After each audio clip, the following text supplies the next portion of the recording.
चर्चित मृतक किसान बाबू सिंह के मामले को लेकर आज डॉक्टर प्रियरंजन आंसू ने अपने आवास पर एक वार्ता की और अपने आप को पूरी तरह से निर्दोष बताते हुए सरकारी दस्तावेजों को प्रस्तुत किया। डॉक्टर आंसू ने बताया कि किशन बाबू सिंह द्वारा आत्महत्या की गई थी और इस मामले में जो भी दोषी हैं उनके खिलाफ वह कानूनी कार्रवाई करेंगे। सरकारी दस्तावेजों के साथ साथ पोस्टमार्टम रिपोर्ट समेत कई अन्य सबूत हैं और वह इस मामले में पूरी तरह से निर्दोष हैं। अदालत ने भी उनके ऊपर घोषित किया गया 1 लाख का इनाम वापस ले लिया है। डॉक्टर आशु ने कहा कि अदालत द्वारा इनाम वापस ले जाने तथा साक्ष्य के आधार पर कार्रवाई किए जाने को लेकर वह आशान्वित हैं और जल्द ही उनको पूर्ण रूप से बरी कर दिया जाएगा।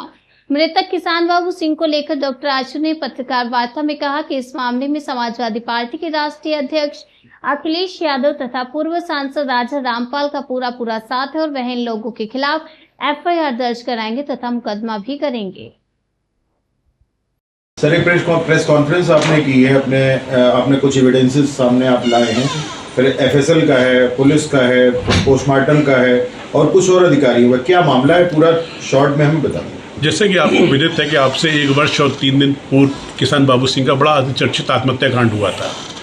उसमें मुझे मुख्य आरोपी बनाया गया था। मेरे साथ 5 लोग और 6 लोग और शामिल किए गए थे। एक सुसाइड लेटर के आधार पर पूरी रिपोर्ट दर्ज की गई थी। उस सुसाइड लेटर की FSL रिपोर्ट, जो कि 3 जनवरी 2024 में ही तैयार हो चुकी थी, उसको 8 महीने के बाद कोर्ट में सबमिट किया गया। वो रिपोर्ट हमें प्राप्त हुई। उस रिपोर्ट से निश्चित रूप से पर्दाफाश होता है, रहस्योद्घाटन होता है कि ये एक साजिश की गई थी।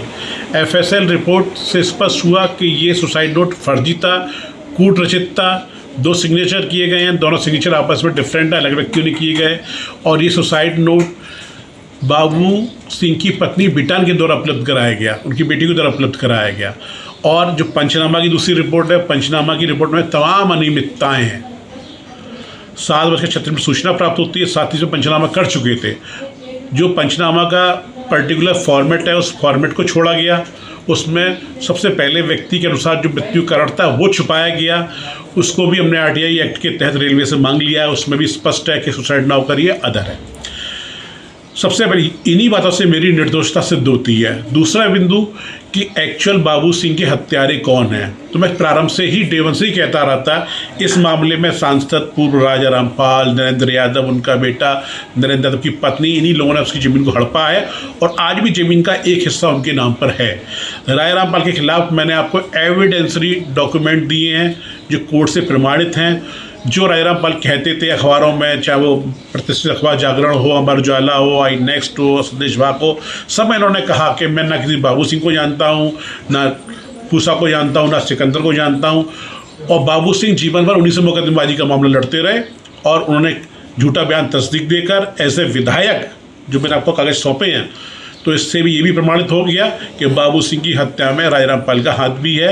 नरेंद्र यादव तो पहले भी जो चाल चुके थे, उनके खिलाफ सारे एविडेंस डॉक्यूमेंट है, उनके बारे में बहुत ज़्यादा उचित नहीं होगा। इसके बाद इनका संरक्षण करने वाले इनके नेता, इनके राष्ट्रीय अध्यक्ष अखिलेश यादव, जो आज की तारीख में मंगेश यादव की पैरवी कर रहे हैं, मंगेश यादव डकैत मंगेश यादव की पैरवी कर रहे हैं, उन्होंने ही इस मामले में जो कातिल है, जो लैंड ग्रेवर हैं, बाबू सिंह के हत्यारे हैं, बाबू सिंह के आत्महत्या कांड जो तथाकथित है, उसी में छायाधिकारी बनाकर राजा रामपाल को भेजा। नंबर 2 पे ब्रजेश कठेरिया को भेजा। वो व्यक्ति मेरे सामने चुनाव लड़ा था। इतनी गंदी, घटिया, निम्नतम स्तर की राजनीति करने वाले, डकैतों की पैरवी करने वाले अखिलेश यादव इनको संरक्षण देते हैं ऐसे, और PDA का राह अपनाते हैं। मैं भी दलित समाज से ही आता हूँ, क्या मैं उनको नहीं दिखता? बाबू सिंह भी गरीब यादव था। अपने रिश्तेदार के नाम पर 2012 में अखिलेश यादव ने अपना प्रभाव को दिखा के ज़मीन हड़प ली। उस तहसीलदार के खिलाफ आज तक आदेश है कार्रवाई करने का, उस पर कोई कार्रवाई नहीं की गई। यही विषय था, आपके सामने रखा था।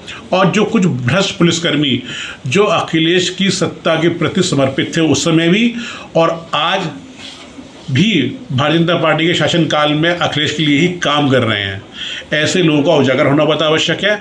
उनके खिलाफ मेरे पास पर्याप्त सबूत हैं जो मैं कमिश्नर साहब को बता के भी आया हूँ और मौका आने पर मैं अतिशीघ्र आपको भी उपलब्ध करा दूंगा। धन्यवाद।